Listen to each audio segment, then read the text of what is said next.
The Kingslayer. He escaped in the night. How? How? Robb's sense of honor and his ideals were built on his father and his mother both. Tell me this isn't true. He's fighting this war, and his mother has just done something terrible in his eyes. Jaime Lannister has played you for a fool. You've weakened our position. It makes him wonder, why are you following this code to the letter, and why are you so committed to loyalty, honor, dignity, duty, beyond, to the exclusion of all else, when nobody else around you really is? And is that a smart thing to do, or is that a stupid thing to do? His father was that way. What happened to his father?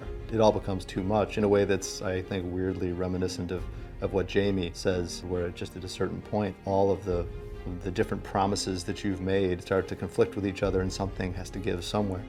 Robb definitely is hyper aware of what it would mean to break his oath to Walder Frey. And you're marrying her for a bridge. An important bridge. What's so great about Talissa is that she asks deep, kind of probing questions. She's forcing him to confront his own idealism in a critical way that I think he finds challenging, but also makes her much more attractive to him. I don't want to marry the Frey girl.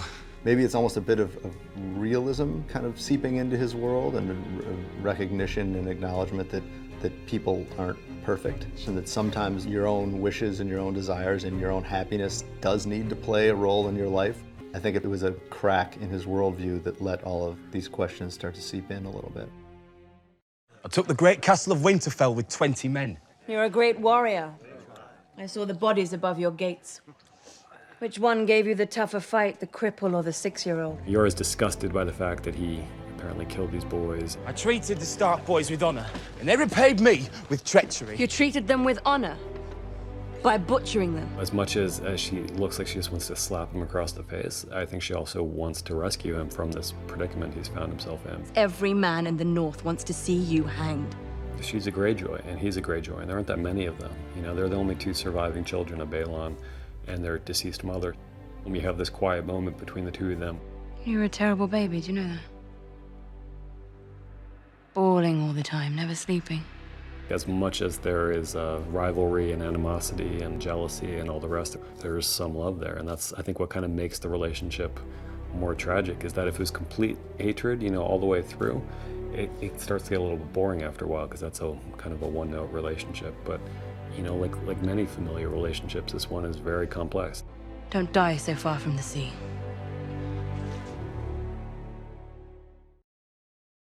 I hear Joffrey plans on fighting. An inspiration for the troops. The young king in his shining armor, fighting to defend the capital against the wicked old rebel. He's only a boy. Younger boys are off fighting his war. I think Tyrion really believes what he says, which is that to have the king on the front lines is great for the morale of the troops. And that's what, Robert always did. Robert, for all his failings as a king, was a great leader on the battlefield. He would charge into battle with no regard to his own safety. His place is not on the battlefield. It's not on the throne either. Cersei is a bit paranoid, and she has some justification. Do you think I'm an idiot? No, I'd say you possess above average intelligence. You've shipped off my only daughter. And now you want to send my eldest son to the battlefield to die. She knows that Tyrion despises her son Joffrey, so it makes sense to her that Tyrion would try to have Joffrey killed in a way that no one could possibly blame Tyrion. So she becomes convinced that this is all a plot on Tyrion's part. We know that she can be vicious and dangerous and take pleasure in the pain of others. Why are you smiling? Cersei wants to undermine Tyrion in any way possible, and Tyrion doesn't have that many intimates. She thinks she's got him because she's found his whore, and she's smart enough to know that he's fallen in love with this woman. The irony being that she's got the wrong girl. Ros had been with Tyrion in the first season. Tyrion gave her a necklace. Really, a Lannister lion necklace. You need to hide your secret hoards more carefully. You understand why she thought that Ros was the whore that Tyrion was in love with, and feels that if she takes this young lady as a hostage, she can ensure Joffrey's health on the battlefield. That's an open declaration of war. Now I think Tyrion knows how formidable she is and how hateful she is. Tyrion has to pretend that Cersei got the right woman. It's a little bit of a two-part game he's playing. I mean, there's the real anger, which is that Cersei has just tortured this innocent woman. And then there's the stage anger, which is that Tyrion has to play it as he would if Cersei had taken Shae. A day will come when you think you're safe and happy, and your joy will turn to ashes in your mouth. and you will know the debt is paid.